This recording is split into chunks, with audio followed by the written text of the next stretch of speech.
Hai, selamat pagi. Saya Cherina Kelly Hemdri akan membentangkan proposal proyek akhir tahun saya.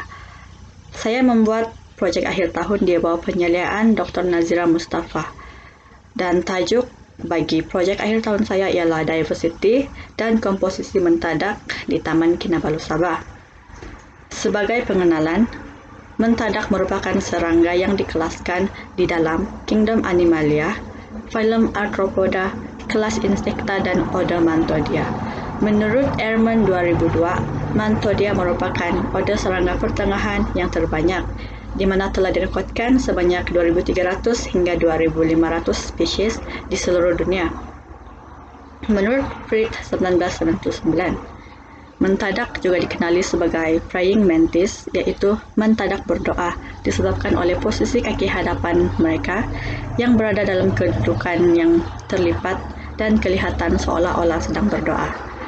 Mentadak adalah serangga karnivor dan memakan pelbagai jenis mangsa termasuklah invertebra dan vertebra yang bersaiz kecil. Contohnya kupu-kupu, cicak, dan katak. Menurut Grimaldi dan Angel 2005, mentadak mempunyai penyamaran yang sangat baik karena mereka biasanya mempunyai warna yang pelbagai dan biasanya serupa dengan kawasan sekitarnya atau habitatnya. Sesetengah mentadak menyerupai daun, ranting, rumput, dan bunga. Mentadak juga diketahui mempunyai tabiat seksual yang aneh, di mana selepas proses persenyawaan berjaya, mentadak betina akan memakan mentadak jantan. Terdapat penyelidikan yang mengatakan bahwa mentadak betina memakan pasangan mereka untuk mendapatkan nutrisi yang akan membantu dalam kesuburan mereka.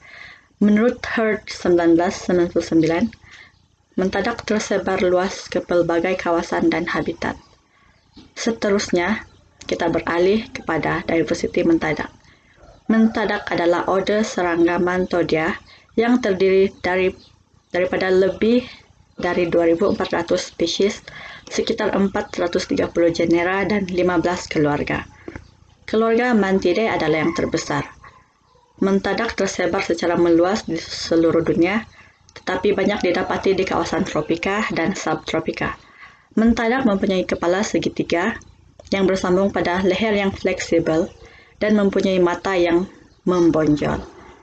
Mentadak mudah dikenali dengan melihat kepada kaki hadapan raptorial yang berduri yang digunakan untuk menangkap mangsa dan selalu berada dalam kedudukan seperti sedang berdoa.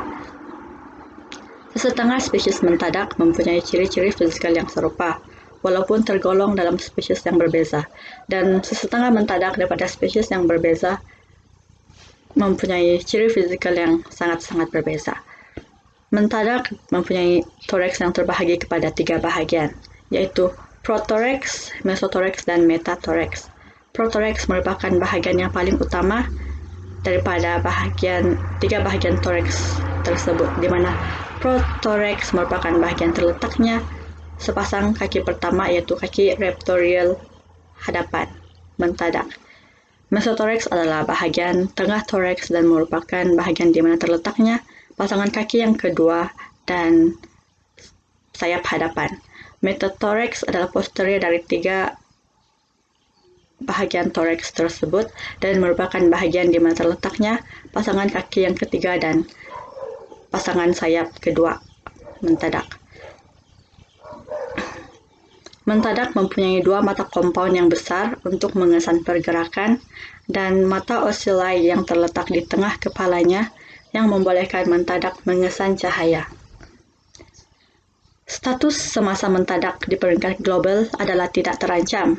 Tidak ada spesies yang dianggap terancam dan berkemungkinan akan terancam dalam masa yang terdekat.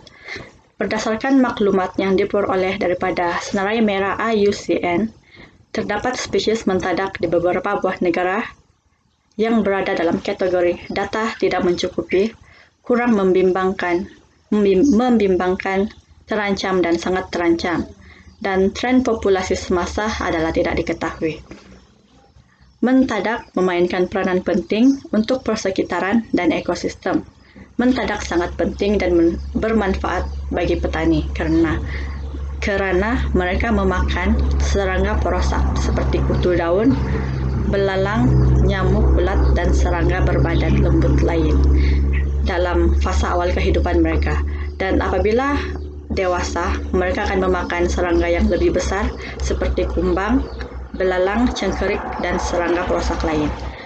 Mereka mengawal pertumbuhan populasi serangga-serangga perosak ini dan mencegah sebarang kerusakan yang dapat ditimbulkan pada tanaman pertanian dan juga tanaman di rumah. Mentadak juga merupakan serangga peliharaan yang agak digemari dan semakin diminati pada masa ini. Seterusnya, kita beralih kepada justifikasi kajian. Kajian ini dijalankan untuk menentukan kepelbagaian dan komposisi mentadak di Sabah, khususnya di Taman Kinabalu. Didapati tidak banyak penyelidikan yang telah dibuat berkaitan mentadak di Sabah dan agak sukar mengetahui status mentadak di Sabah. Kajian ini akan dijalankan di Taman Kinabalu dan diharapkan dapat membantu untuk menambah maklumat baru kepada pengetahuan sedia ada mengenai mentadak di Sabah.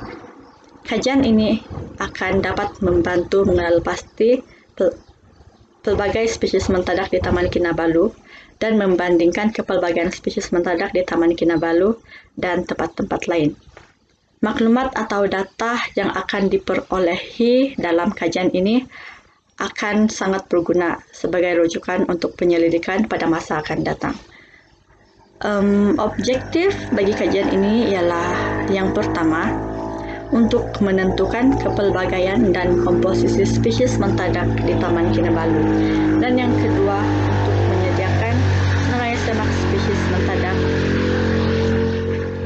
yang terdapat di Taman Kinabalu Sabah. Seterusnya, metodologi. Kajian ini akan dijalankan di Taman Kinabalu Sabah. Persampelan akan dijalankan selama 10 hari di Taman Kinabalu. 3 kaedah persampelan akan digunakan, yaitu dengan menggunakan perangkap cahaya, perangkap umpan, tangkapan manual dengan menggunakan tangan, dan jaring sapuan.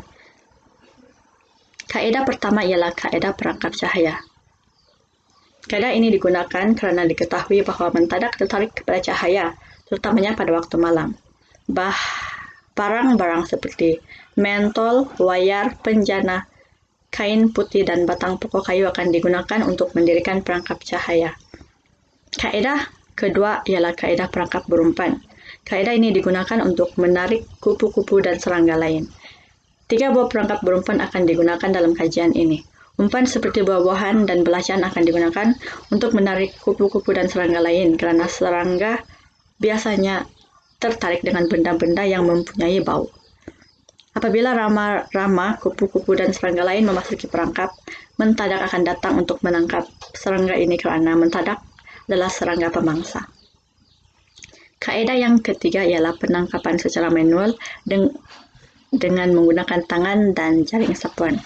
Kaedah ini dipilih untuk menangkap mentadak yang bersembunyi di atas pokok renek atau tumbuh-tumbuhan lain. Jaring sapuan akan diayunkan secara rawak ke pokok-pokok renek di sekitar laluan yang akan dipilih, dan jaring akan diperiksa sama ada terdapat mentadak yang berjaya ditangkap ataupun tidak. Kaedah ini paling sangat sesuai digunakan untuk menangkap mentadak betina karena mentadak betina mempunyai sayap yang tidak sempurna untuk pergerakan yang aktif. Bagi proses mengidentifikasi spesies mentadak, warna mentadak adalah sangat penting karena warna setiap mentadak haruslah direkod terlebih dahulu sebelum diproses. Belum proses pengawetan. Ini karena warna mentadak akan berubah selepas proses pengawetan selesai. Di samping itu, maklumat seperti perkembangan sayap, corak duri pada kaki hadapan mentadak, dan maklumat lain harus dicatatkan bagi memudahkan proses identifikasi, terutamanya bagi spesies mentadak yang mempunyai warna yang sama. Bagi proses pengumpulan data, Saya bercadang untuk mencatat data yang diperolehi di dalam jadwal. Dan dalam jadwal tersebut, maklumat seperti tarikh, keadaan cuaca, spesies mendadak, dan jumlah individu mendadak akan dicatat. Bagi analisis data, semua data yang diperoleh akan dianalisis dengan menggunakan 3 jenis indeks, yaitu indeks kepelbagaian Shannon-Wiener, indeks keserataan Simpson, dan indeks kekayaan spesies Margalef. Pada akhir kajian ini, dijangkakan bahwa jumlah individu mendadak yang berjaya ditangkap di Taman Kinabalu adalah sedikit, tetapi terdapat kemungkinan bahwa dalam jumlah yang sedikit itu, kepelbagaian spesies adalah tinggi. Jumlah individu mendadak yang sedikit mungkin disebabkan oleh keadaan persekitaran, cuaca, dan kelembapan di Taman Kinabalu. Mendadak biasanya didapati cenderung berada di kawasan yang kurang sejuk dan mempunyai kelembapan yang rendah. Oleh kerana Taman Kinabalu terletak pada kedudukan yang tinggi, yaitu di kawasan kaki gunung, dan mempunyai suhu yang rendah berbanding tempat lain, dan mempunyai kelembapan yang tinggi, jumlah individual mendadak yang berada di Taman Kinabalu adalah lebih sedikit berbanding tempat lain. Walau bagaimanapun, kemungkinan untuk mendapatkan spesies mendadak yang bervariasi adalah tinggi. Sekian pembentangan untuk proposal akhir tahun saya. Terima kasih atas perhatian yang diberikan.